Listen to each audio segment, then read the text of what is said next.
నమస్కారం చిత్రసీమ 24 ఫ్రేమ్స్ కి స్వాగతం. పద్యం, పాట, పేరడి అన్నీ సాహిత్య ప్రక్రియలే తెలుగులో. కానీ ఒక్కటబ్బడమే ఎన్నో జన్మల పుణ్యం ఉంటే తప్ప సాధ్యం కాదు అంటారు. కానీ నిరంతర కృషి, ఆ సరస్వతీదేవి కటాక్షం ఉంటే అన్నీ సుసాధ్యమే అని నిరూపించిన వ్యక్తి జొన్నవిత్తుల రామలింగేశ్వరరావు గారు. ఇవాళ ఆయనంతటి మహానుభావుడు, తెలుగు భాష కోసం తపిస్తూనే ఉన్న వ్యక్తి, భాష కోసం ఏదైనా చేయాలని నిరంతరం కృషి చేస్తున్న వ్యక్తి, సినిమా పాటల్ని, ఇటు పద్యాల్ని, భాషని, సంస్కృతిని అన్నింటినీ సమంగా మేనేజ్ చేసుకుంటూ వస్తున్నటువంటి వ్యక్తి ఇవాల్టి మన చిత్రసీమలో అతిథిగా ఉన్నారు. జొన్నవిత్తుల. ఆ పేరులోనే ఒక హుషారు ఉంది. ఆ పేరు వినగానే ప్యారడీ పాటలు మనల్ని కడుపుబ్బా నవ్విస్తాయి, ఆలోచింపచేస్తాయి. ఎంటర్టైన్మెంట్, సామాజిక కోణంతో పాటు సందేశాత్మకం కలగలిపి రాయడంలో జొన్నవిత్తుల దిట్ట. ప్రముఖ తెలుగు కవిగా, సినీ గేయ రచయితగా జొన్నవిత్తుల రామలింగేశ్వరరావు అందరికీ సుపరిచితులు. దాదాపు 600కు పైగా పాటలు రాశారు. 20వ ఏటనే ఆయన ప్యారడీలు రాయడం ప్రారంభించారు. శ్రీశ్రీ మహాప్రస్థానం, జంధ్యాల పాపయ్య శాస్త్రి రాసిన పుష్పవిలాపం లాంటి వాటికి ప్యారడీలు రాశారు. సినిమాల్లో రచయితగా పరిచయం కాకముందే జొన్నవిత్తులకు పద్య రచయితగా ఎంతో గుర్తింపు ఉంది. తనికెళ్ల భరణి దర్శకత్వంలో వచ్చిన మిథునం అనే సినిమాలో కాఫీ దండకం కూడా ఎంతగానో ప్రాచుర్యం పొందింది. దర్శకేంద్రుడు రాఘవేంద్రరావు ద్వారా సినీ ఇండస్ట్రీకి పరిచయమైన జొన్నవిత్తుల అనేక చిత్రాలకు పాటలు రాశారు. జంధ్యాల, బాపు లాంటి దర్శకులు ఆయనకు అవకాశాలిచ్చి ప్రోత్సహించారు. ఇష్ గప్చుప్ సినిమాలో ఆయన రాసిన తిట్ల దండకం బాగా ప్రాచుర్యం పొందింది. 1989లో వచ్చిన స్వరకల్పన అనే సినిమాలో కేవలం సప్తస్వరాలను మాత్రమే వాడి ఓ పాట రాశారు. అది తెలుగులోనే మొట్టమొదటి ప్రయోగం. వంశీ సినిమా కోసం ఆయన సంస్కృతంలో రాసిన డిస్కో, జంధ్యాల సినిమాలకు రాసిన తిట్ల దండకం, రూపాయి దండకం లాంటివి సినిమా పాటల్లో ఆయన చేసిన వినూత్నమైన ప్రయోగాలు. 2005లో రాజేంద్ర ప్రసాద్ కథానాయకుడిగా పెళ్ళాం పిచ్చోడు అనే సినిమాకు దర్శకత్వం వహించారు. ఈ సినిమా ప్రజాదరణ పొంది ఉత్తమ చిత్రంగా నంది పురస్కారం అందుకుంది. 2011లో బాపు దర్శకత్వంలో వచ్చిన శ్రీరామరాజ్యంలో అన్ని పాటలు జొన్నవిత్తులే రాశారు. నమస్కారం సార్. నమస్కారం అమ్మా. సార్, చాలా సంతోషంగా ఉంది మీరు ఉండడం. అందులోనూ భాష ఇప్పుడు వెంటిలేటర్ మీద ఉంది. మీరు ఒక పెద్ద, మీరే డాక్టర్, మీరే సర్జన్ అయి బతికించాలని మీలాంటి కొంతమంది ప్రయత్నం చేస్తూ వస్తున్నారు. అదంతా మాట్లాడడానికన్నా ముందుగా మీరు ఆ భగవంతుడి దయతో, ముఖ్యంగా రామలింగేశ్వర స్వామి వారి అనుగ్రహంతో పుట్టారు కనుక ఆ పేరు పెట్టారు అని విన్నాము. ఒక్కసారి దాని గురించి చెప్తారా? మా అమ్మకి మొదట 3 పిల్లలు పుట్టి వాళ్ళు 4 ఏళ్ళు 5 ఏళ్ళు వచ్చేసి చనిపోయారు. ఆ తర్వాత చాలా కాలం, అంటే 10 ఏళ్ళ దాకా సంతానం కలగల. ఇప్పుడు మా అమ్మమ్మ యాత్రలు చేస్తుంటే ఆవిడతో పాటు మా అమ్మ కూడా రామేశ్వరం వెళ్ళి, నాకు కనుక మగపిల్లవాడు పుడితే నీ పేరు పెట్టుకుంటా, నాకు మగపిల్లవాడిని నాకు కలిగించమని ఆవిడ మొక్కుకుంది. అక్కడి నుంచి వచ్చిన తర్వాత మా అమ్మకి ఆడపిల్ల పుట్టింది. ఆడపిల్ల పుడితే పర్వతవర్ధిని అని ఆ అమ్మవారి పేరు పెట్టింది, రామేశ్వరంలో ఉండే అమ్మవారి పేరు పెట్టింది. తర్వాత నేను ఆవిడ కడుపులో ఉండగా రామేశ్వరం వెళ్ళి ఆవిడ మళ్ళీ ప్రదర్శనలు చేయలేదు కనుక కృష్ణా జిల్లా మేము ఉండేది. ఆ పక్కనే గుంటూరు జిల్లాలో తెనాలి దగ్గర చిలుమూరు అని ఒక ఊరుంది. అక్కడ రామలింగేశ్వర స్వామి, ఆయనకి మొక్కుకుంటే పిల్లలు పుడతారు అని బాగా ప్రసిద్ధి అనమాట ఆయన మహిమ ఆ గుళ్ళో. అక్కడ అది మా మేనత్త ఊరు. వాళ్ళ ఇంట్లో వెళ్ళి ఉండి మా అమ్మమ్మ, మా అమ్మ, మా నాన్న ఆ రోజుల్లో వెళ్ళి ఉండి 40 రోజులు అక్కడ రోజు 108 ప్రదక్షిణాలు, గుడికి ప్రదక్షిణాలు చేసేది. నాకు మగపిల్లాడికి పుట్టాలి. అప్పుడు కృష్ణానదికి బాగా వరదలు వచ్చాయి. అప్పట్లో ఈ బ్యారేజీలు ఇవి లేవు కదా. బాగా వరదలు వస్తే అప్పుడు బల్లకట్టు దాటి వెళ్ళి, అప్పుడు కూడా బాగా పల్లేరుకాయలు, ముళ్ళు అవన్నీ ఉండేవి గుళ్ళు. ఆ ప్రాంగణం అంతా కూడా మోకాలు లోతు నీళ్ళు దాదాపు ఉంటే అట్లా కూడా ప్రదక్షిణాలు చేసింది కొన్ని రోజులు. అలా నేను ఆవిడకి మళ్ళీ పుట్టినప్పుడు నాకు ఆ రామలింగేశ్వర స్వామి పేరు పెట్టారు. ఆ తర్వాత నాకు ఒక 23 సంవత్సరాలు 24 ఏళ్ల వయసు ఉన్నప్పుడు, అప్పటికి నేను కవిత్వం, ఈ ప్యారడీలు, పద్యాలు, పాటలు రాస్తుంటే మా అమ్మ ఒక రోజున, ఒరేయ్ ఆ రామలింగేశ్వర స్వామి దయ వల్ల పుట్టేవరా, ఆ దేవుడి మీద ఏదైనా 4 పద్యాలు రాయింది. నేను కొన్ని పద్యాలు రాసి భాషా ప్రవీణ కళాశాలలో లెక్చరర్ ఒక ఆయన ఉన్నారు, సుబ్బారావు గారు అని. ఆయన ఆయన కమ్యూనిస్టు భావజాలం అయింది. ఆయనకి పెద్దగా దేవుడు వీటి మీద లేవు, కానీ నేను పద్యాలు వినిపించా. ఆయనకి బాగా పద్యం సాహిత్యం మీద బాగా పట్టున్నవాడు ఆయన. ఆయన నాన్న మంచి శతక లక్షణం ఉంది నాన్న ఈ పద్యాలకి అన్నాడు ఆయన. ఆ మాట నాకు బాగా ఉత్సాహాన్ని కలిగించి చాలా పద్యాలు రాశా. అట్లా 84 నుంచి 2009 వరకు ఎన్నో పద్యాలు రాసి 100 పైన రాసి, వాటిల్లోంచి ఒక 108 పద్యాలు తీసి ఒక పుస్తకం, ఒక శతకంగా వేసి 2009 శివరాత్రి నాడు ఫిబ్రవరిలో పుంభావ సరస్వతి బాలమురళీకృష్ణ గారి చేతుల మీదుగా దాన్ని రవీంద్ర భారతిలో ఆవిష్కరణ చేసాం. అక్కడి నుంచి ఆ అమ్మవారి అనుగ్రహం ఇప్పుడు 24 శతకాలు రాశాం. తెలంగాణలో ఉన్నటువంటి బతుకమ్మ, సింగరేణి, రామప్ప మూడింటి మీద 3 శతకాలు రాశా. ఇది నా అదృష్టం. ఇక్కడ బతుకమ్మ తెలంగాణ సంస్కృతి సంప్రదాయాలకి ప్రతీక, అంటే అందరు జనులకి కలిపి. సింగరేణి ఇక్కడున్న శ్రమైక సౌందర్యానికి ప్రతీక, శ్రామిక శక్తికి. రామప్ప ఇక్కడున్న కళాత్మకత, కళాదృష్టికి, కళా నైపుణ్యానికి, కళాత్మకత ప్రతీక రామప్ప. ఈ 3 అంశాల మీద శతకం రాసిన కవిని నేనే. 2 రాష్ట్రాల్లో విభిన్నమైన 3 అంశాలు. ఇవి తెలంగాణ ఉద్యమం జరుగుతూ ఉండగా, ఇంకా తెలంగాణ ఏర్పడక ముందు వీటిని ఆవిష్కరణ చేసాం. సార్, ఇప్పుడు మీరు పెరుగుతున్న క్రమంలో అప్పుడున్న పద్యానికి ఉన్న ఆదరణ మామూలు సామాన్య జనాలు కూడా విని ఎంజాయ్ చేసేవాళ్ళు. బట్ ఇప్పుడు పద్యాన్ని రాయడం సంగతి పక్కన పెడితే వినేవాళ్ళు అరుదుగా ఉన్నారు కదా సార్. ఈ మార్పుని మీరు సాక్షిభూతంగా చూస్తూ వస్తున్నారు కదా, ఏమనిపిస్తుంది సార్? ఒక బలమైనటువంటి వృక్షం ఒకటి బాగా పెరిగిపోతున్నప్పుడు ఈ పక్కన ఉన్నటువంటి ఈ చెట్లు కొంచెం దెబ్బతింటాయి, ఈ సారం అంతా అది తీసుకుంటుంది. అట్లాగే ఈ భాష అనేటువంటిది ప్రభుత్వాలు సరిగ్గా దాన్ని నిలుపుకోవాలి అనే దాని మీద దృష్టి లేదు. ఇక్కడికి వచ్చినప్పుడు తెలంగాణ ఏర్పడిన తర్వాత వచ్చినటువంటి మొట్టమొదటి ఆ ప్రభుత్వం చాలా తీవ్రంగా కృషి చేసింది. ఈ సంస్కృతిని, సాంప్రదాయాన్ని, ఈ భాషని, ప్రత్యేకతని అందరికీ తెలియజేయాలి వీటిల్లోది అని వాళ్ళు బాగా అద్భుతంగా కృషి చేశారు. అవన్నీ కూడా మనకి సాక్ష్యాలుగా ఉన్నాయి. సార్, పద్యం నుంచి పాట వైపు అడుగులు ఎప్పుడు పడ్డాయి మీవి? పద్యము, పాట ఇవన్నీ నా చిన్నతనం. ఈ 3 లక్షణాలు ఒకేసారి నాలో ఉన్నదే. చమత్కారంగా మాట్లాడటం, సరదాగా అందరితో మాట్లాడటం, పద్యము, పాట ఇవన్నీ చిన్నతనం నుంచి రాస్తూ వచ్చాను. అది అట్ట మెరుగుపడి వయస్సు రావటం, అనుభవం రావటం, వీటితో అది ఇంకా బాగా వచ్చి. కానీ ఇవన్నీ నాకు 20 ఏళ్ల వయసులో రాసినవే ఈ పద్యాలు, పాటలు ఇవన్నీ. అప్పటివి ఇప్పుడు పాడినా కూడా చాలా అద్భుతంగా. ఇప్పుడు 82లో పురాణ సుబ్రహ్మణ్య శర్మ గారు ఆంధ్రజ్యోతిలో నా ప్యారడీలు వేశారు. అప్పుడు 82, 83 ప్రాంతంలోనే మహాకవి శ్రీశ్రీ గారి ఎదుర్కొన్న సమక్షంలో పురాణ సుబ్రహ్మణ్య శర్మ గారి ఇంట్లో మేడ మీద ఆయన వచ్చినప్పుడు ఒక గెట్ టుగెదర్ ఏర్పాటు చేశారు. అప్పుడు నండూరు రామ్మోహన్ రావు గారు, ఇంద్రగంటి శ్రీకాంత్ శర్మ గారు, ఉషశ్రీ గారు, పాలపర్తి శ్యామలానంద ప్రసాద్ గారు, వీళ్ళందరూ సమక్షంలో నేను శ్రీశ్రీ గారి మహాప్రస్థానంలో ఆయన ముందే పాడాను. జయభేరి అని, నేను సైతం ప్రపంచాగ్నికి, దానికి నేను గుండు భేరి అని రాశాను. నేను సైతం తెల్ల జుట్టుకు నల్ల రంగును కొనుక్కొచ్చాను, నేను సైతం నల్ల రంగును తెల్ల జుట్టుకు రాసి దువ్వాను, ఇంత చేసి ఇంత క్రితమే తిరుపతయ్యకు జుట్టునిచ్చాను, ఎండలో తల మండినప్పుడు చెమట పట్టి రంగు పోలేదా, వానలో తల తడిసినప్పుడు పీచు పీచయి రాలిపోలేదా, శీతకాలం మంచు పడితే కంపు కొట్టి జిడ్డు పట్టి ఊడిపోలేదా, వాడు జుట్టే లేకపోతే ఫ్రెంచ్ క్రాఫ్కు, బఫ్ క్రాఫ్కు, హిప్పీ క్రాఫ్కు ఒక్కసారిగా స్వస్తి చెప్పచ్చు, రేడియోలో ప్రకటనలు విని రంగు మార్చే నూనెలను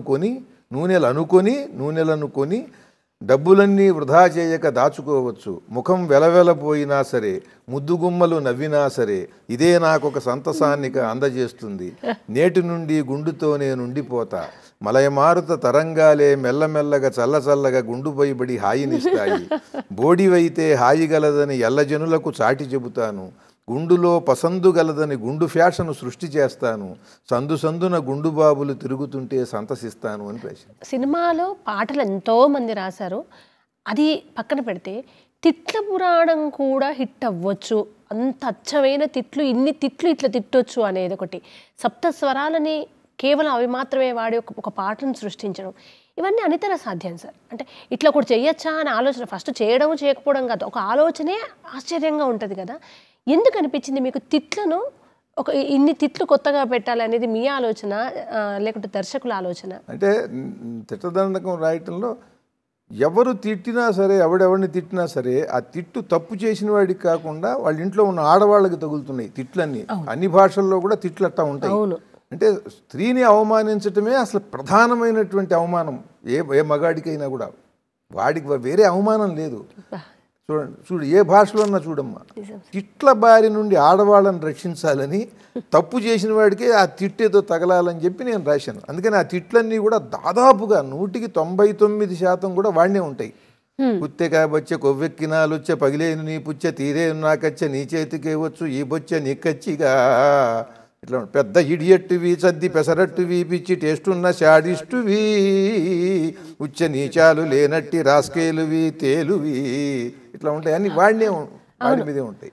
మొట్టమొదటిసారి ఒక మగవాడిని స్త్రీకి సంబంధం లేకుండా తిట్టిన తిట్లు అవన్నీ. ఇది మీరు ముందు రాసి పెట్టుకున్నారా, సినిమా కోసం రాయాల్సి వచ్చిందా? ఇప్పుడు ఆలోచన ఉన్నది, దాన్ని ఏదో ఒక సందర్భంగా రాసి ఏదో తిట్లు ఏమన్నా ఉంటే బాగుంటాయి తిట్లతో అంటే నేను ఎక్కువ రాసేసా. అది వాళ్ళు తీసుకోవాలా. తర్వాత నేను జంజాల గారికి, ధర్మవరపు సుబ్రహ్మణ్యం గారికి వినిపించా. ఆయన పగలబడినవి జంజాల గారికి చెప్పాడు. ఆ జంజాల గారు ఆయన సినిమాలో పెట్టేశారు. ఓకే, మీకు సినిమాల్లోకి వచ్చే అవకాశం అంటే పద్యము, పాట, పేరడి ఇవన్నీ ఉన్నప్పటికీ ఇది సినిమా వైపుకు నడిపించడం చాలా తక్కువ సార్. ఎంతోమంది గొప్ప గొప్ప కళాకారులు ఉన్న అవకాశాలు దొరకవు. మీకు ఈ అవకాశం వచ్చింది అంటే మీరు మొదటగా ఎవరి పేరు చెప్తారు సినిమాలకి? మురళీమోహన్ గారు, రాఘవేంద్రరావు గారు. అంటే మురళీమోహన్ గారి దగ్గరికి నా స్నేహితుడు వేదభాస్కర్ అని ఆయన తీసుకెళ్ళాడు. ఆయన యోగా చెప్పేవాడు మురళీమోహన్ గారికి. మురళీమోహన్ గారు ఆయనంత గొప్ప వ్యక్తి అంటే, నేను ఇప్పుడు సినిమా తీయట్లేదు, 6 నెలలు పడుతుంది మా సినిమా అయ్యేప్పటికి, మీరు అప్పటిదాకా ఖాళీగా ఉండటం ఎందుకు అని నేనేదో కొన్ని పల్లవులు వినిపిస్తే, ఈ పాట రాఘవేంద్రరావు అయితే బాగా తీస్తాడు అంటే, పాటలు తీయటంలో మొనగాడు రాఘవేంద్రరావు కనుక నా పాట చూడగానే ఇది ఆయన తీస్తే బాగుంటుందని ఈయనకి అనిపించింది. అది అంటే మురళీమోహన్ గారి జడ్జిమెంటు. ఆయన రాఘవేంద్రరావు బాగా తీస్తాడు ఈ పాటలని ఆయనకి ఫోన్ చేసి, ఒక కొత్త కవి ఒక ఆయన వచ్చాడు, మీ దగ్గరికి పంపిస్తాను, పాటలు బాగున్నాయి, మీరైతే బాగా తీస్తారు అంటే, అరగంట లోపల అయితే రమ్మనన్నారు. ఆయన ఎక్కడికో వెళ్ళిపోవాలి.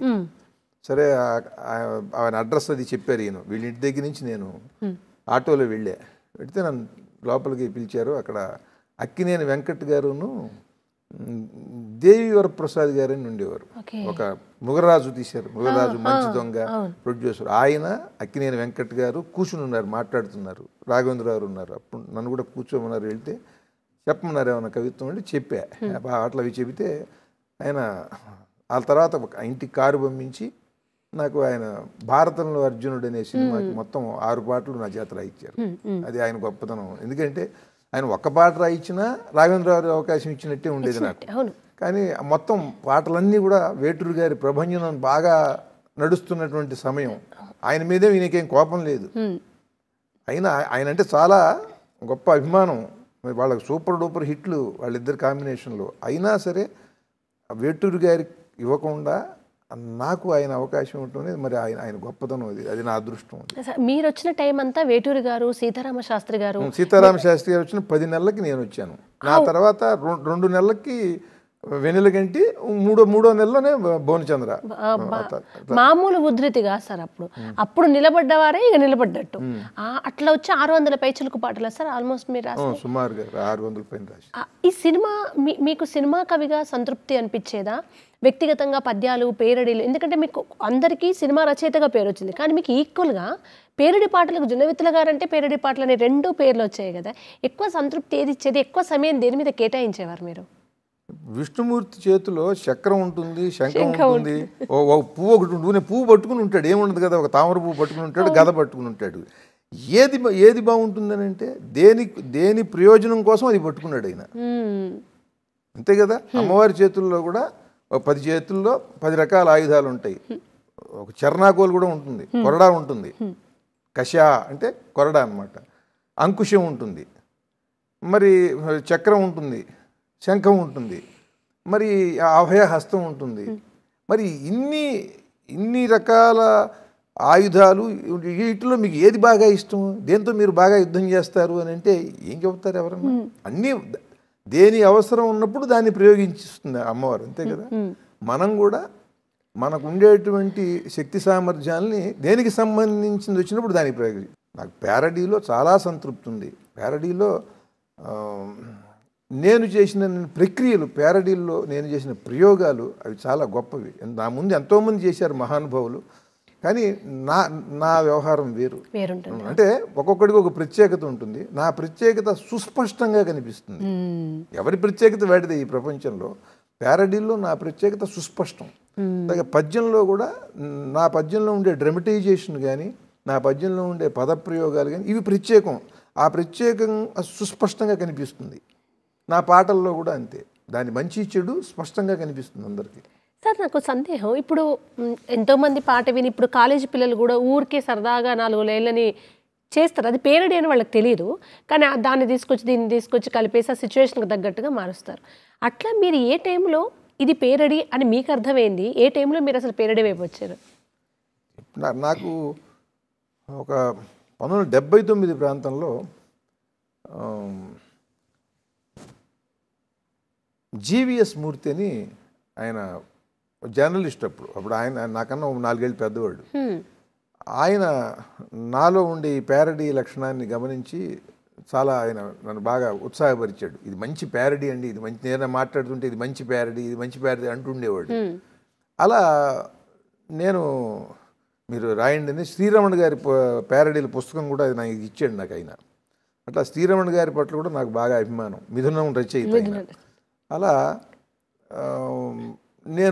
నేను బాగా దాని మీద విశేషంగా ప్రయత్నం చేసాను. అంటే ఏదైనా సరే నా దృష్టిలో వచ్చినప్పుడు ఆ పదాన్ని కానీ, ఆ భావాన్ని కానీ, దాన్ని ఎలా అంటే దాంట్లోంచి ఒక చమత్కారం వస్తుంది అనేది నాకు స్ఫురించేది. అది ఒక్కొక్కడికి ఒక్కొక్క లక్షణం ఉంటుంది. నా లక్షణానికి అది స్ఫురించేది. ఆ స్ఫురణతో నేను అనేవాడిని. జనం చుట్టూ ఉన్నవాళ్ళు అది ఆనందించేవాళ్ళు. దాంతో మనకి దాని మీద మనం ఎక్కువ ప్రయత్నం చేస్తాం కదా, అలా కృషి చేసినవి చాలా వచ్చేవి. సార్, దర్శకత్వం వైపు ఎందుకు రావాలనిపించింది? అప్పటిదాకా కలం మీ ఆయుధం, దీన్ని కాదని 24 క్రాఫ్ట్స్ మీద పట్టు ఉండాలి, అదొక పెద్ద టాస్క్ కదా, ఎందుకు దర్శకత్వం వైపు వచ్చారు మీరు? అది కూడా చెయ్యాలని, అది కూడా బాగా దాంట్లో కూడా నాకున్న ఆలోచనలతో నేను మంచి సినిమా తీయాలని ఆలోచన దానికోనే వచ్చాను. కానీ ఆ సినిమాకి నంది అవార్డు వచ్చింది సార్. అప్పటి వరకు అంటే నంది అవార్డ్స్ కేటగిరీలో కూడా నాకు తెలుసు ఆదరణ పొందిన సినిమాగా హాస్యప్ర అట్లా తీసి అప్పుడు మీకు రావడం, అప్పుడు ఏమన్నా కమర్షియల్ సక్సెస్తో పోలిస్తే అంత కమర్షియల్గా ఆడకుండా ఒక అవార్డు వచ్చిందనే టాక్ ఆ టైంలో రావడం, ఇవన్నీ మీరు ఊహించారా నంది దాకా వెళ్తుంది అని? నంది వస్తుందనేది మాత్రం నేను తప్పకుండా ఊహించాను. రూపాయి దండకానికి, ఎందుకంటే బాలసుబ్రహ్మణ్యం గారు పరమాద్భుతంగా పాడాడు. పరమాద్భుతం, ఇక అంతకన్నా ఎవరు పాడలేరంటగా పాడాడు ఆయన రూపాయి దండకం. దానికి ఆయనకి వస్తుంది అనుకున్న అలాగే వచ్చింది ఆయనకి. అట్లాగే దీంట్లో ఉండే డైలాగులు కానీ, క్యారెక్టరైజేషన్ కానీ చాలా తమాషాగా ఉంటుంది. పెళ్ళాం పిచ్చోడు అయితే ఏంటంటే దాని రిలీజు అవన్నీ కూడా దానికి ఒక ప్రాపర్ ఎగ్జిక్యూషను, ఒక మార్కెటింగు, అవే దాని రిలీజు అవన్నీ కూడా అవగాహనతో చేసినవి కాదు. అవన్నీ మనం ప్రొడ్యూసర్ సైడ్ జరిగినవి అవి. ఆయనకి పెద్ద అవగాహన లేదు. అందుకని ఎందుకనంటే పిక్చర్ బాగా తీయటం అనేది, ఒక డైరెక్టర్ బాగా తీశాడు అనేది ప్రొడ్యూసర్ వల్లే తీయగలుగుతాడు. ఎందుకనంటే ఆ ఫండ్స్ అన్నీ కూడా ఫండ్స్ ఫ్లో ఉండాలి. ఫండ్స్ ఫ్లో ఆగిపోతే ఎంత గొప్ప డైరెక్టర్ కూడా ఏం చేయలేడు. అట్లా గొప్ప గొప్ప డైరెక్టర్లు కూడా ఆగిపోయినవి ఉన్నాయి. ఇంకా మన సినిమా విడుదలయ్యి జనంలోకి వెళ్ళి అది ఎట్లా ఆడింది అనేది కాకుండా వాటిలో వచ్చి అలా అసలు మరి మహాద్భుతంగా చరిత్ర సృష్టించిన వాళ్ళ సినిమాలే ఆగిపోయినాయి అట్లా.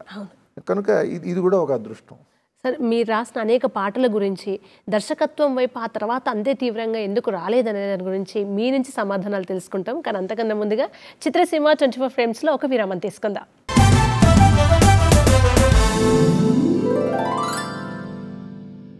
కార్యక్రమానికి తిరిగి స్వాగతం. సార్ ఆ తర్వాత ఎందుకు సార్ ఇప్పుడు మీకు నచ్చింది సరే అవార్డు రావడానికి సక్సెస్కి మధ్య కొంచెం ఒక గ్యాప్ ఉండొచ్చు ఆ టైంలో నైరాశ్యమే ఆవహించిందో ఏమనిపించింది ఆ గ్యాప్ని మీరు ఏం తీసుకున్నారు ఎందుకు మళ్ళీ కంటిన్యూ చేయలేదు గ్యాప్ ఏంటి ఇప్పుడు డైరెక్షన్ చేస్తాను అని అంటే నేను పాట రాస్తానని అంటే ఎవడు నాకు పెట్టుబడి పెట్టక్కర్లా కాగితము కలము లేకపోయినా నా నుండి పాట వస్తుంది నా నుండి పద్యం వస్తుంది నా నుండి ఒక ఏదైనా అంశం మీద స్పందించి ఒక ప్రసంగం వస్తుంది ఒక ప్యారడీ వస్తుంది దీనికి జీరో బడ్జెట్ అనమాట దీనికి పైసా పెట్టుబడి పెట్టక్కర్లా సినిమా తీయాలంటే పెట్టుబడి కావాలి ఆ పెట్టుబడి కోట్లలో ఉంటుంది కోటి దగ్గర నుంచి ఉంటుంది అంటే ఆ రోజు నుంచి చూసుకున్నట్టయితే కోటిన్నర ఇట్లా ఉంటుంది సినిమా ఒక్కటి తీస్తే సరిపోదు అది సరిగ్గా రిలీజ్ చేయాలి ఇవన్నీ చూస్తున్నారు కదా ఇవాళ టీవీలో ఒక సినిమా తీయాలంటే 100 కోట్ల సినిమాకి కూడా రిలీజ్కి సంవత్సరం తర్వాత రిలీజ్ చేయడానికి ఇప్పటి నుంచి కుస్తీలు పడుతున్నారు ఏది తలలు పండిన మహామహులు కనుక మనలాంటి వాళ్ళని తీస్తే అది ఏమవుతుందో నేను చూసా స్వయంగా చూసిన తర్వాత ఏంటంటే బలమైన నిర్మాత నన్ను కావాలనుకుంటే నా సబ్జెక్టు విని ఇది మీరు చేస్తే బాగా చేయగలుగుతారు అని అనుకుంటే అప్పుడు చేయాలి తప్ప నేనే కాదు ఎవరన్నా క్రియేటరు లేకపోతే ఏమవుతుందనంటే మనం ఇబ్బంది పడాల్సి వస్తుంది ఆ ఇబ్బంది నాకు అవసరం లేదు కదా నాకు ఒక ప్యారడీ రాస్తే ఇదే పేరు ప్రపంచవ్యాప్తంగా ఒక పాట రాస్తే ఇదే పేరు ఒక పద్యం రాస్తే ఇదే పేరు పైగా ఇంకోటి దర్శకత్వం అనే చేయడానికి 100 మంది ఉన్నారు భాష గురించి మాట్లాడటానికి ఎవరు ఉంటారు కనుక ఈ భాష వల్ల నాకు ఈ గౌరవం కలిగింది నాకు ఎంత క్రియేటివిటీ ఉన్నా కూడా నేను ఇప్పుడు మరాఠా భాషలో నేను పుట్టినట్టయితే అక్కడ ఇట్లా ఇదే ప్రజ్ఞ నాకు సాధనం అయ్యేది మరాఠా భాష అయ్యేది నేను తమిళ్లో పుడితే తమిళ భాష నా సాధనం అయ్యేది కనుక ఇప్పుడు నేను ఇక్కడ ఈ పేరు తెచ్చుకోవడానికి నా సాధనం ఏమిటి తెలుగు భాష కనుక ఇప్పుడు నేనేం చేయాలి ఒక శిల్పి తన ఉలిని తన సుత్తిని జాగ్రత్తగా ఉంచుకోవాలి కదా ఈ భాషలో నేను బ్రహ్మాండంగా దగద్దగాయమానమైన పద్యాలు రాస్తూ వివరిస్తూ దాని భావాలు ఇది అది దీనికి 2 అర్థాలు ఉన్నాయి 3 అర్థాలు ఉన్నాయని ఇవన్నీ చెబుతూ ఈ ప్యారడీలు రాస్తూ పాటలు రాస్తూ పేరు తెచ్చుకుని భాష ఎట్లా ఉంది అటువంటి పరిస్థితుల్లో మా అమ్మ చాలా గొప్పది అని చెబుతున్నాడు అమ్మకి అన్నం పెట్టట్లా మా అమ్మ మహా ఇల్లాలండి అసలు ఆవిడ నోరు కట్టుకుని ఆవిడ తినకుండా పాపం నాకు పెట్టిందండి అందుకని నేను ఇంత పుష్టిగా ఉన్నానండి అని చెబుతున్నాడు ఒకడు వాడిని తన్నద్దు వాడిని తన్నాలి కదా వాడు కష్టపడి ఏదో ఒళ్ళొంచి పనిచేసి వాళ్ళమ్మకి వాడిని కష్టపడి పెంచింది కనుక వాళ్ళమ్మని వాడు జాగ్రత్తగా చూసుకుంటుంటే వాడు చూడు ఎంత బాగా చూస్తున్నాడో వాళ్ళమ్మని వాళ్ళమ్మ కూడా అంత కష్టపడి వాడిని పెంచింది వీడు కూడా అలా చూస్తున్నాడు అనుకుంటారు ఇద్దరిని గౌరవిస్తారు సమాజంలో గత 30 ఏళ్ళుగా ఏంటంటే అలా చూస్తున్నాను కనుక బాధ వేసి ఈ భాష వల్ల నేను గౌరవింపబడ్డా ఈ భాష వల్ల బతికా ఈ భాష వల్ల నేను ₹1 సంపాదించాను దీంట్లో ఎవడు చప్పట్లు కొట్టినా నా భావానికి నాకు ఆధారమైంది భాషే కదా ఈ భాష ఇట్లా ఉంది ఈ భాష ఇంతకు పూర్వం మహాకవులు ఇట్లా రాశారు ఇంత అద్భుతమైన సామెతలు ఉన్నాయి ఇంత అద్భుతమైనటువంటి జానపద గీతాలు ఉన్నాయి వాటిలో అంత అద్భుతమైన వేదాంతం శృంగారం హాస్యం ఎక్కడికెక్కడ ఏ స్థాయిలో ఆ స్థాయిలో ఇలా చేసి పెట్టారు మన ముందున్న వాళ్ళు అది ఎవరికి తెలియటల్లా దాన్ని కాపాడవలసినటువంటి బాధ్యత సాంస్కృతిక శాఖది విద్యాశాఖది ప్రభుత్వానిది ఇప్పుడు మనం ఈ విషయాన్ని చైతన్యంతో చెప్పాలి ఇప్పుడు సార్ మీకు బాపు గారితో చాలా అనుబంధం ఉందని విన్నాం శ్రీరామరాజ్యంలో కూడా పాటలకు పిలిపించుకున్నారు అసలు మొదట పరిచయం బాపు గారితో ఇలా మొట్టమొదటి పరిచయం చాలా అది 1980లోనే నాకు బాపు గారితో పరిచయం చేశారండి వాళ్ళ తమ్ముడు రామనారాయణ గారు అని ఉన్నారు ఆయన చాలా మహానుభావుడు అంటే నా పట్ల చాలా ప్రేమ ఆయనకి చాలా అభిమానం విజయవాడలో ఆయన ఎట్టగైనా సరే బాపు గారికి రమణ గారికి పరిచయం చేసి నాకేదన్నా ఒక పాట అవకాశం ఇప్పించాలని ఆయన అప్పటి నుంచి కృషి చేశారు 1980 నుంచి అది కుదరలా అది ఎట్లాంటిది అట్ట తర్వాత నేను వాళ్ళకి బాగా దగ్గరయ్యి నా ప్యారడీలు అవి రమణ గారికి నచ్చటం బాపు గారికి నేను నచ్చటం అట్లా వాళ్ళకి ఈటీవీలో భాగవతం. భాగవతం ఆ భాగవతానికి నేను చాలా అద్భుతమైనటువంటి సన్నివేశాలు ఇచ్చారు నాకు.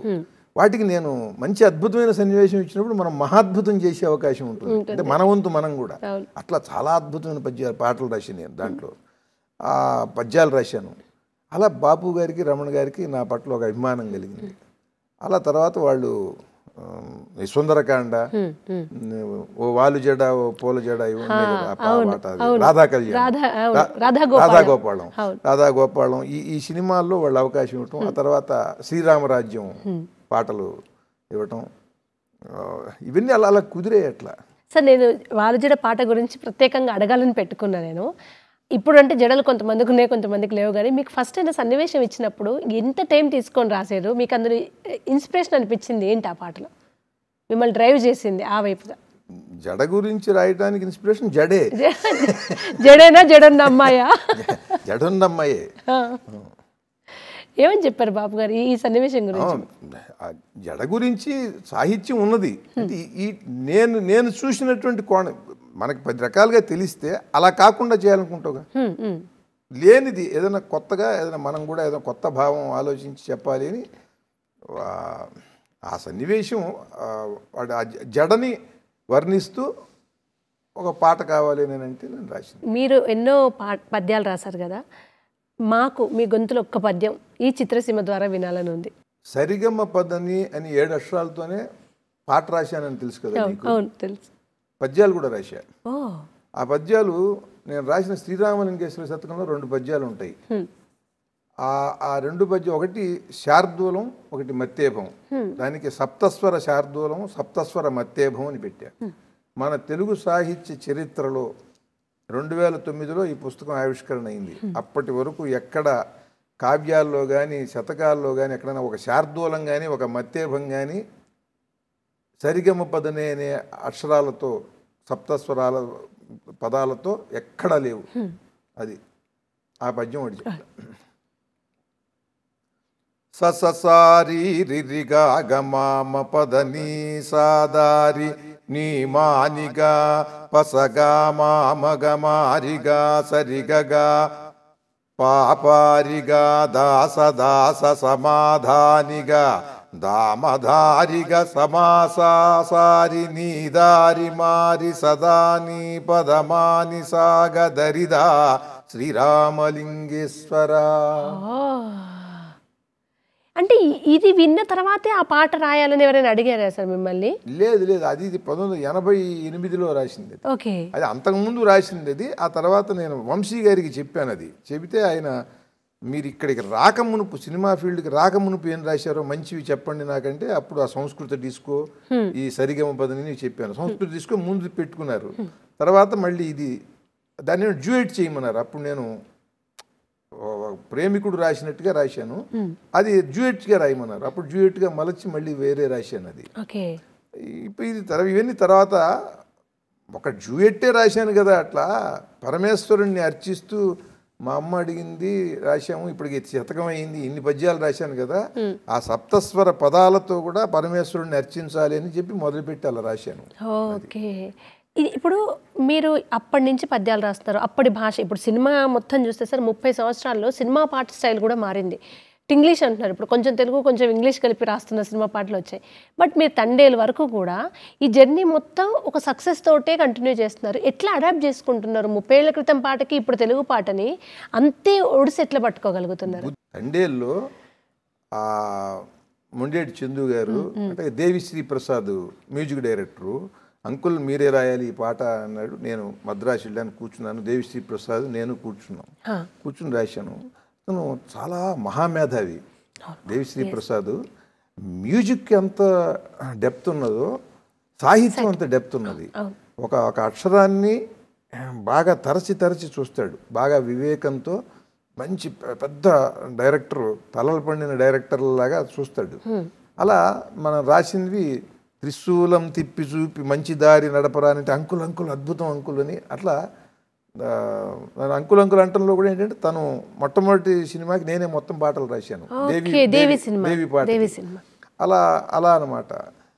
అది అంతకుముందు సర్పప్రావృత దర్పప్రాభవ అభిప్రప్రేరిత దమరుకం, ఆ హిట్ ఒకటి ఉంది. మళ్ళీ శివుడి పాట అనేటప్పటికి ఆయన వెళ్తే బాగా రాస్తాడు తనే చెప్పాడు డైరెక్టర్కి వీళ్ళకి.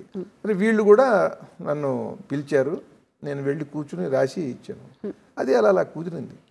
త్రిశూలం తిప్పి చూపి మంచి ఇలా త్రిశూలం ఇలా పట్టుకుంటాడు కదా, త్రిశూలం తిప్పి చూపి ఇలా బాణం గుర్తుతో ఉంటుంది కదా దేవాలయమునకు పోవు దారి అని, అట్లా త్రిశూలం తిప్పి చూపి మంచి దారి నడపరా, వీళ్ళందరికీ ఇలా చూపించి చెల్లండి అని చెప్పి వీళ్ళందరినీ నడిపించు అని.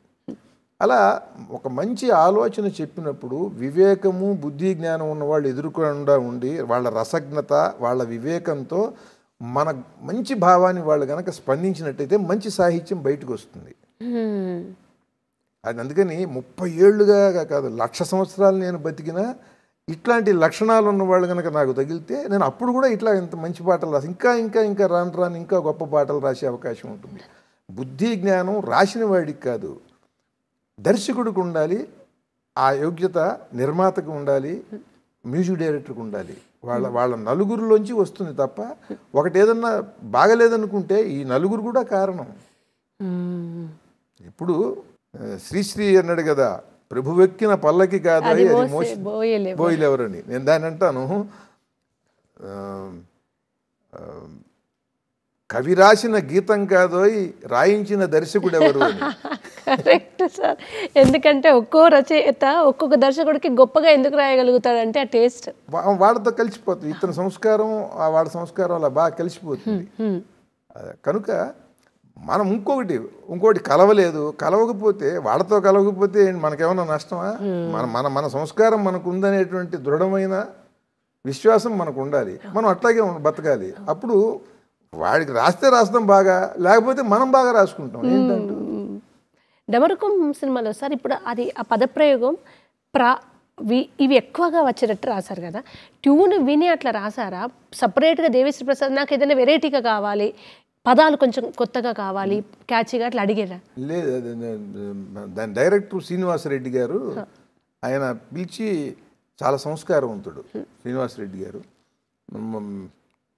అఘోరాలు పాడతారండి, హీరో అన్కాన్షియస్ అయిపోయి కోమా స్టేజ్లో ఉంటాడు దాదాపుగా.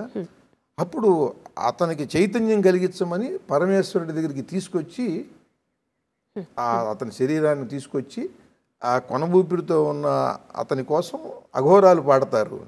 ఎంతమంది పాడతారు? 200-300 మంది అఘోరాలు పాడతారు. ఒక అఘోరానే అఘోరా, మరి 200-300 మంది అఘోరాలు ఒక ప్రాణం కోసం ఒక వ్యక్తి అంటే ఎంతో గొప్పవాడు ఆ హీరో. అందుకని ఆ హీరో కోసం వాళ్ళు పాడుతున్నారంటే శివుడి గురించి. అఘోరాలు ఎట్లా పాడతారు? వాళ్ళు సామాన్యమైనటువంటి ఇది కాదు కదా, తీక్షణత వాళ్ళ లక్షణం. అందుకని సర్పప్రావృత దర్పప్రాభవ విప్రప్రేరిత పరా దిక్పూరప్రద కర్పూర ప్రభ అర్పింతుము శంకరా అంటే వాడి తీక్షణత అనమాట. దిక్పూరప్రద కర్పూర ప్రభ, దిక్కులు 4 దిక్కులు కూడా అంతెత్తున నిలబెట్టేసి కర్పూరం ముద్దలు వాటిని వెలిగించి వాటితో హారతిస్తారట. అంటే వాడి తీక్షణత అనమాట. వాడు నువ్వేదో హారతిస్తావు ఇట్లా ఏకాహారతి ఏదో చిన్న పళ్ళెంలో, వాడు అఘోరా కదా. దిక్పూరప్రద కర్పూర ప్రభ అర్పింతుము శంకరా అని అంటున్నాడు వాడు. అందుకని అది నాకు అఘోరాలు ప్రార్థించటం అనేది బాగా దాంట్లో కొత్తదనం. అది దేవకన్య పాడుతుంది, లేకపోతే ఏదో కన్నప్ప పాడతాడు, లేకపోతే శివభక్తుడు పాడతాడు, ఇవన్నీ. కానీ ఆ తీక్షణత్వం ఉన్నటువంటి వాడు పాడితే వాడెట్లా శివుణ్ణి చూస్తాడంటే సర్పప్రావృత, మొత్తం వాడి శరీరం అంతా కూడా సర్పాలతో కూడుకునుంది. ఎక్కడికక్కడ ముంజేతికి మోచేతికి మొత్తం మెళ్ళలో మొత్తం ఇట్లా సర్పాలతో కూడుకున్నటువంటి శివుణ్ణి చూశాడు వాడు మొత్తం. అటువంటి అఘోర దృష్టిని మనం దృష్టిలో పెట్టుకుని రాసిన పాట. ఒక అఘోరగా మీరు మారి వాడిన పాట, రాసిన పాట. అంటే వాడి స్థితి ఏమిటో మనం చూసుకోవాలి. వాడి స్థితిని మనం తెలిసి కదా చేయాల్సింది. నరసింహస్వామి వచ్చినప్పుడు దానికి తగినట్టుగా ఉంటుంది రీ రికార్డింగ్. ప్రహ్లాదుడు వచ్చినప్పుడు ప్రహ్లాదుడికి తగినట్టుగా ఉంటుంది. ప్రహ్లాదుడు వచ్చినప్పుడు గర్జన ఉండదు కదా, నరసింహస్వామి వచ్చినప్పుడు ప్రసన్నంగా ఉండదు కదా, క్యారెక్టర్కి తగినట్టుగా. మరి ఈ రెండింటికి చేసేటప్పుడు మ్యూజిక్ డైరెక్టర్ నరసింహస్వామి వచ్చినప్పుడేమో సింహంలా మారిను, ప్రహ్లాదుడు వచ్చినప్పుడు పువ్వులా మారాడు కదా. వాడి స్థితిని గమనించి దానికి తగినట్టుగా చేయాలి. అది అది అది సృష్టి చేయటమే తప్ప సృష్టికర్త అలా అవ్వక్కర్లా. సింహాన్ని సృష్టించే బ్రహ్మదేవుడు సింహంలా అరవక్కర్లా.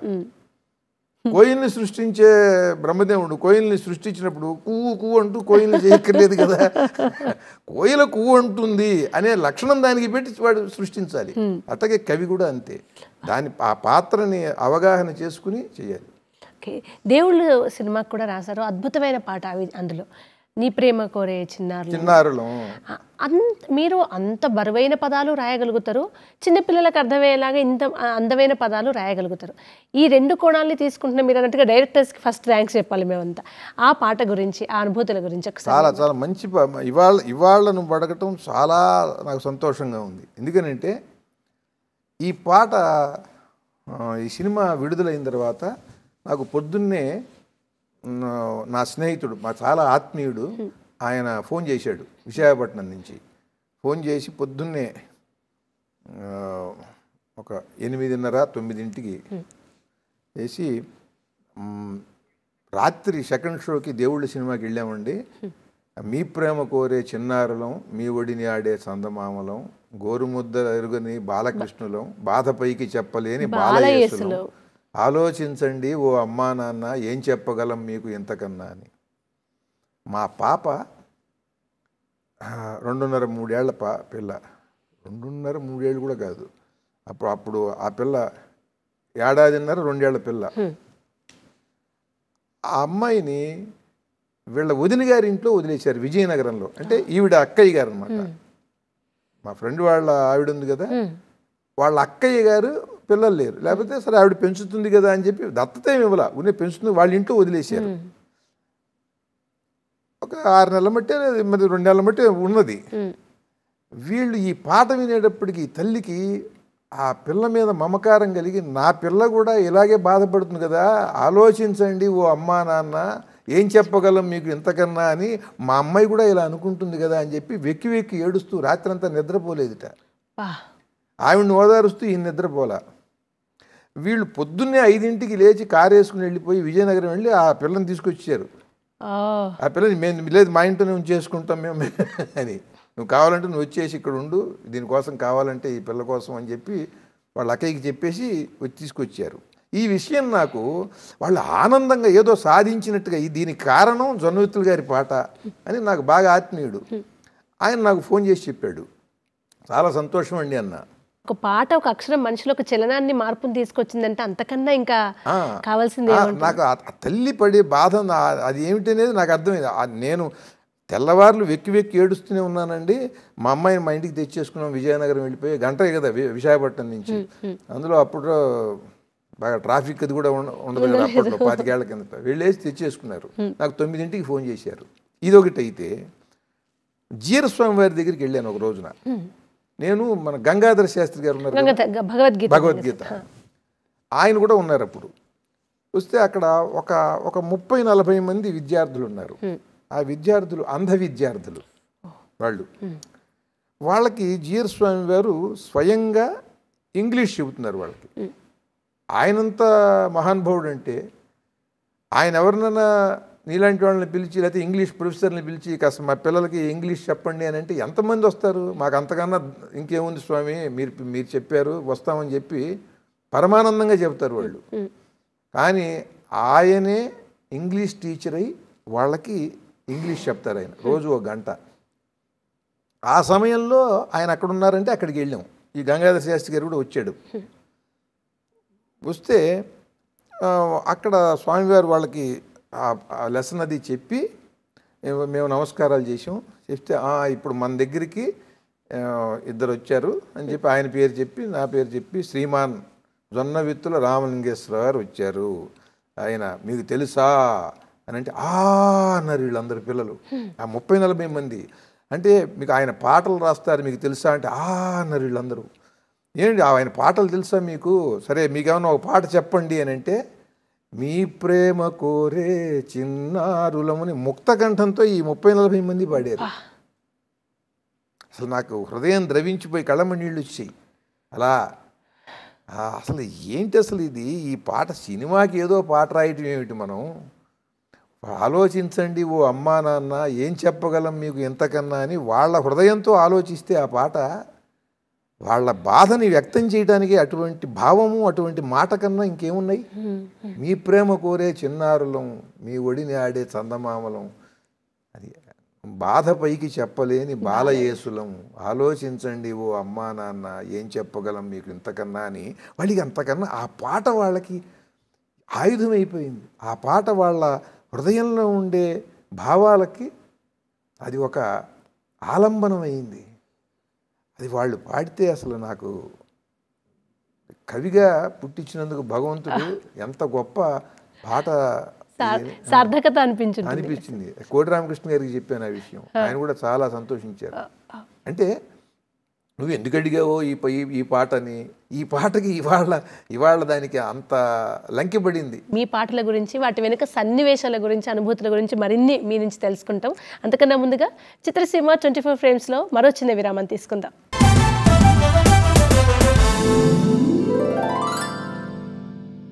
కార్యక్రమానికి తిరిగి స్వాగతం.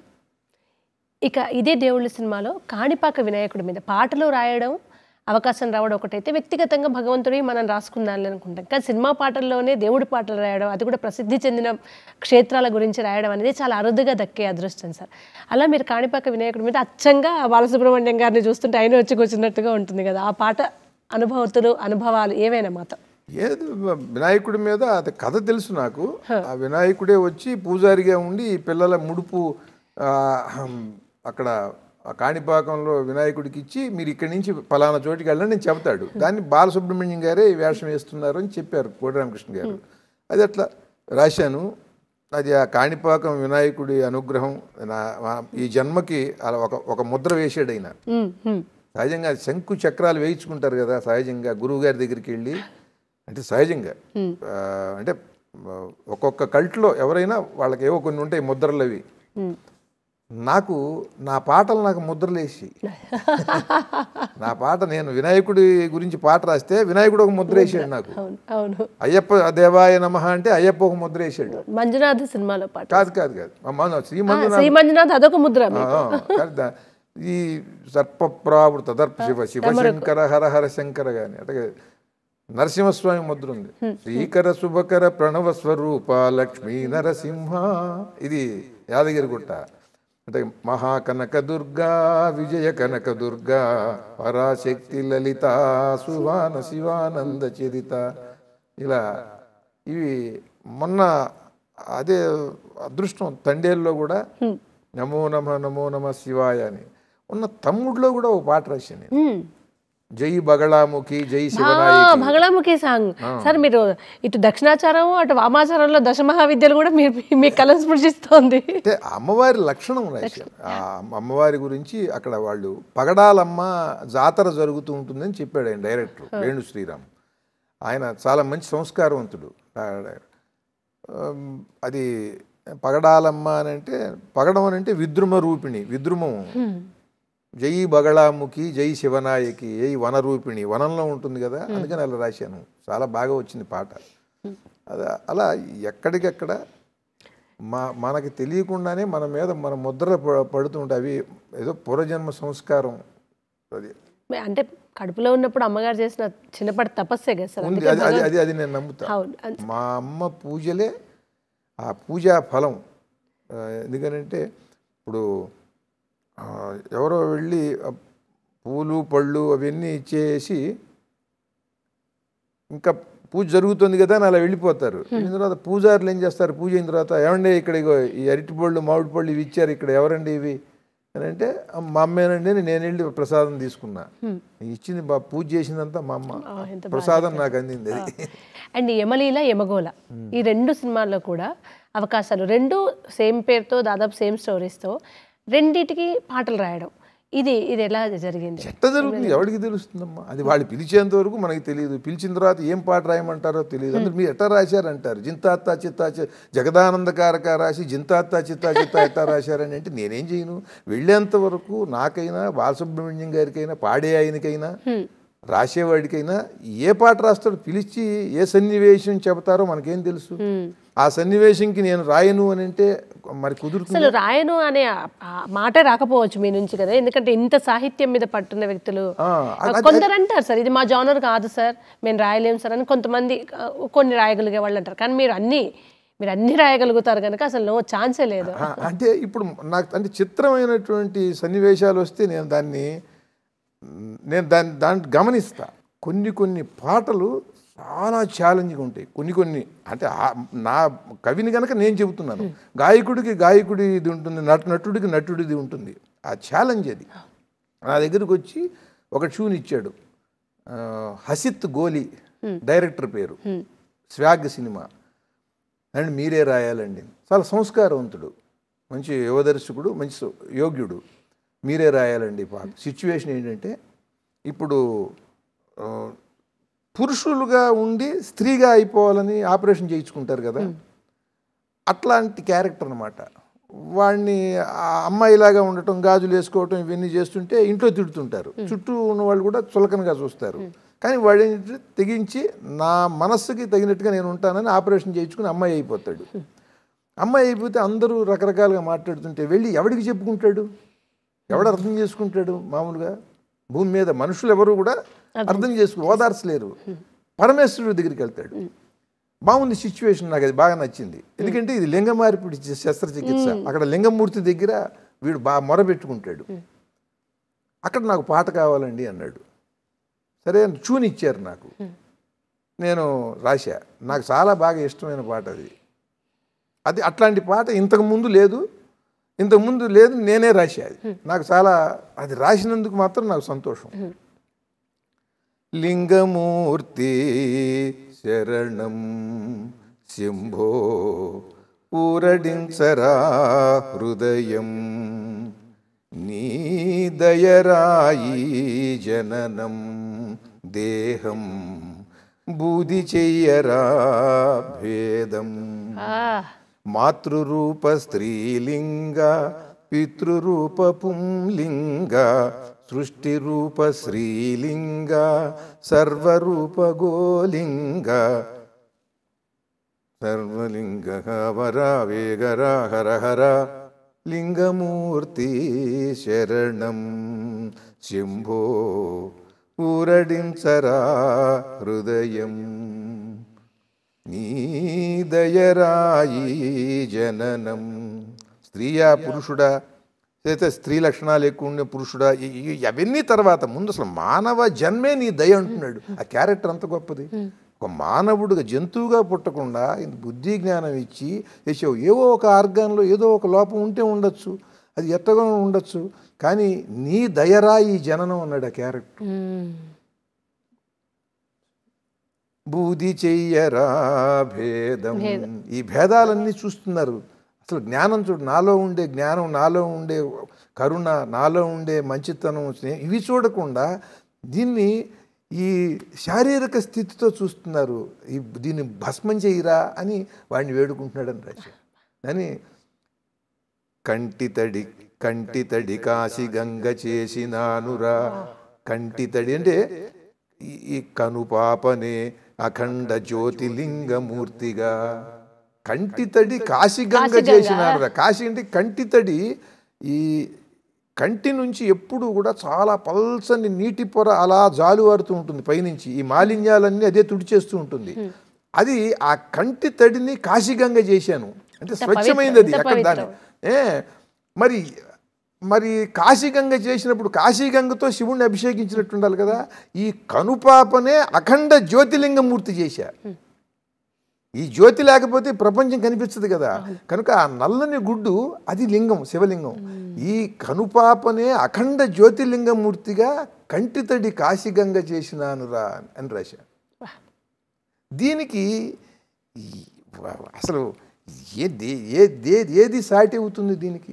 దీంట్లో ఉండేటువంటి ఆ భక్తి రసం కానీ, ఆర్తి కానీ, ఆ భావుకత కానీ, దాన్ని ఎవడు దాని గురించి ఏం చెప్తాడు? ఎవడి సంస్కారానికి తగినట్టు వాడు వ్యాఖ్యానించుకుని అనుభూతి చెందాలి తప్ప ఎవరి స్థాయికి తగ్గట్టు వాళ్ళు వ్యాఖ్యానించుకోవాలి.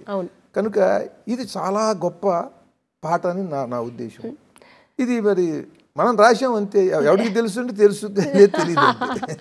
సార్ మీరు ఇన్నేళ్ళ ప్రయాణం చేశారు, పద్యం రాశారు, పేరడి, పాట, ఏ సన్నివేశం ఇచ్చినా ప్రేమ గీతాలు రాయమంటే అది రాశారు, ఇంకా అన్నీ రాశారు కదా. కానీ మీకంటూ కూడా వామ్మో ఈ పాట ఎట్లా రాయాలరా నాయనా అనే ఒక టఫ్ సన్నివేశం ఏదైనా ఎప్పుడైనా ఎదురైందా? ఇప్పుడు ఎదురవుతుంది, ప్రతి పాట అంతే. మీకు కూడా మీకు కూడా అంటే నేను దిగొచ్చాను. భీముడికైనా యుద్ధంలోకి వెళ్ళిన తర్వాత శత్రువులు వస్తారు, కొడుతూ ఉంటారు, వాళ్ళందరినీ తప్పించుకోవాలి, వాడు గొదపెట్టి కొట్టాలి వాడిని. అర్జునుడైనా అంతే, 2 చేతులతో బాణాలు వేసేవాడికి కూడా సమస్యే కదా. లేకపోతే వాడు కవచం ఎందుకు ఉంటాడు? అర్జునుడు కవచం ఉందా లేదా? ఎందుకు కవచం? ఎవడో బాణం వేస్తాడు. అందుకని 2 చేతులతో బాణం వేయగలిగిన వాడికి కూడా పక్షి కన్ను చూసి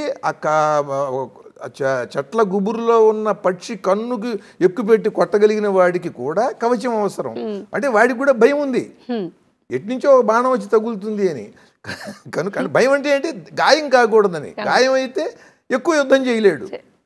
అందుకని మనకి కూడా ఎవరికి అయినా సరే ఒక పాట రాసిన తర్వాత చాలా సగర్వంగా గుండెలు ఇరుచుకుని నేను ఇట్టా రాశాను అట్టా రాశానని చెబుతాం. కానీ రాసేంత వరకు కూడా అది రాయటానికి తగినటువంటి ఆ ఏకాగ్రత, దానికి సంబంధించినటువంటి ఆ తపన, ఆ దీక్ష, ఆ కృషి, అది సిద్ధించేంత వరకు తెలియదు. నువ్వు ఎవరినన్నా ఇంటికి బాగా మంచి ఆత్మీయులు పెద్దవాళ్ళు ఎవరన్నా వస్తున్నారు, వాళ్ళు భోజనానికి వస్తున్నారు అన్నప్పుడు రోజు చేసే వంటకు కూడా నువ్వు కాన్షియస్ అయిపోతావు. చూసుకో, ఉప్పు ఎక్కువ వేయాలా తక్కువ వేయాలా, అసలు వేసేసానా అని డౌట్ వచ్చింది అనుకో, అప్పుడు నీ పరిస్థితి ఉప్పు వేసానా అనే డౌట్ వచ్చింది అనుకో, ఏం చేస్తావు నువ్వు?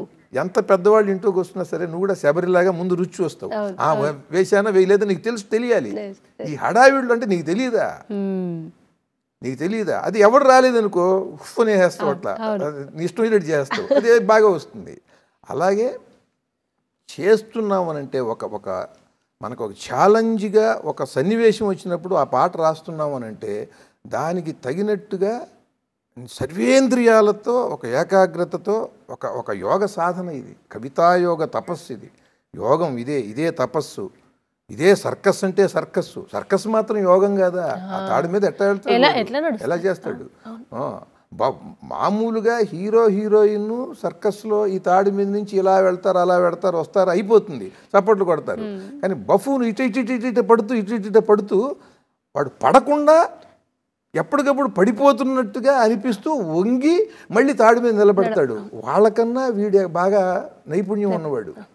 అట్లాగే మనం ఎవరన్నా నవ్వించాలన్నా, ఒక చమత్కారంగా రాయాలన్నా, ఏదన్నా విమర్శించాలన్నా దాని మోతాదు ఉంటుంది. అది ఎవడికి అది ఆ మోతాదు పెరిగితే కోపం వస్తుందో, ఎవడికి ఇంకా కాస్త గట్టిగానే వాడిని మందలించాలి, ఇంకా కాస్త గట్టిగానే తిట్టాలి వెధవని అంటారు. వాడికి అందుకని ఎవడికి ఏ మోతాదులో అది వ్యంగ్యము, ఎవడికి ఏ పరిధి దాటితే అది విమర్శ అవుతుందో, అది తిట్టు అవుతుందో అది ఎవడు తట్టుకోలేడు తెలియదు. సమాజంలో కోట్ల మంది ఉంటారు. ఈ కోట్ల మంది అందరూ కూడా నువ్వు చెప్పే ఈ భావాన్ని వాళ్ళు ఆమోదించాలి, ఆస్వాదించాలి. ఇదంతా చేయాలంటే ఇది ఒక రస తపస్సు. అది ఎలా సిద్ధిస్తుంది మనకేనంటే నిరంతరం సాధన చేయటమే. సాధన చేస్తుంటే వస్తుంది అంతే. సరే, ఇప్పటి వరకు చాలా సినిమాలకు రాస్తూ వచ్చారు. చాలా సినిమాలు మీ అవకాశం మీరు ఇస్తే బాగుండు రాయడానికి అన్నట్టుగా ఎదురు చూస్తున్న వాళ్ళు ఉన్నారు. ఏమీ లేరు అట్లా ఎందుకు అట్లా నువ్వు నాకు చెప్పటం నేను అవునవునని నేను అంటాం. ఇప్పుడు అసలు ఈ తెలుగే ఛాన్స్ లేదు అనుకుంటున్నా. ఈ కాలంలో తండేలు స్వాగ్ ఉంది, అవకాశం ఉంది, రాసేవాళ్ళు కావాలి గొప్పగా అని ఎదురు చూస్తున్న దర్శకులు ఉన్నారు సార్. ఇలా మీ కమింగ్ ప్రాజెక్ట్స్ ఇంకేమీ ఉన్నాయి? అవన్నీ ఎందుకు నేను చెప్పటం? మాకోసం రివీల్ చేయొచ్చు కదా. చెప్పకూడదు, ఎందుకంటే ఇది సినిమా పరిశ్రమలో ఏది జరుగుతుందో నీకు తెలియనటువంటి వేదిక ఇది. దీనికి నువ్వు ముందే చెప్పి అది జరగలేదనుకో, మీరు అప్పుడు చెప్పారండి ఎప్పుడు ఒకటి అని పాపం ఎవడో అడుగుతాడు. ఇప్పుడు ఇది చూస్తాడు వాడు 2-3 ఏళ్ల తర్వాత ఎక్కడో కనిపించి మీరు ఒకసారి దూరదర్శన్లో చేశారండి, ఆవిడ చేసింది, మీరు అది ఎంతవరకు వచ్చింది అని అంటాడు. అందుకని ఏదన్నా వస్తే వెండి తెరపై చూడండి అంతే తప్ప వెండి తెర వెనకాల జరిగే విషయం ఇది జరుగుతుంది, ఇది చేస్తున్నాను, ఇది ఎలా అది ఎలా అని నేనైతే చెప్పను. చిన్న ర్యాపిడ్ ఫైర్ రౌండ్ సార్. ఇప్పుడు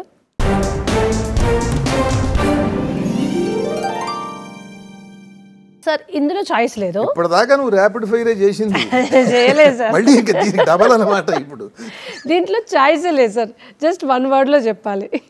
పాట, పద్యం, పేరడి, ఈ మూడిట్లో ఒకటే ఎంచుకునే అవకాశం ఉంది జన్మలో, అప్పుడు ఏది ఎంచుకుంటారు? పద్యం. దేవుడు ఒక వరాన్ని కోరుకోమంటే ఏం కోరుకుంటారు? నిర్మలత్వంతో కూడుకున్న ఆత్మశక్తి, విల్ పవర్, ప్లెజెంట్నెస్తో ఉండే విల్ పవర్. భోజనంలో మీకు చాలా ఇష్టమై అసలే వదులుకోలేకపోతున్న ఒక పదార్థం అంటే ఏంటి? ఏంటి? భోజనంలో చాలా ఇష్టం కానీ అది వదులుకోవాల్సి వస్తుంది, కానీ వదులుకోలేకపోతున్నారు, అటువంటిది ఏమైనా ఉందా? అదేంటి?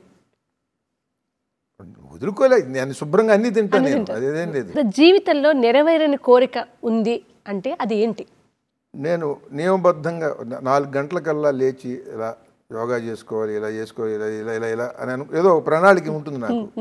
ఆ ప్రణాళిక అట్లా ఉంటూనే ఉంది నాకు. అది నెరవేరలేదు. అత్యున్నతమైన పదవి కావాలా లేదా పసితనం కావాలా? ఈ రెండిట్లలో ఏది కావాలి? పసితనంతో కూడుకున్న లక్షణం ఉన్నవాడికి అత్యున్నతమైన పదవి ఉండకూడదు. అవునమ్మా, నేను చెబుతున్నా.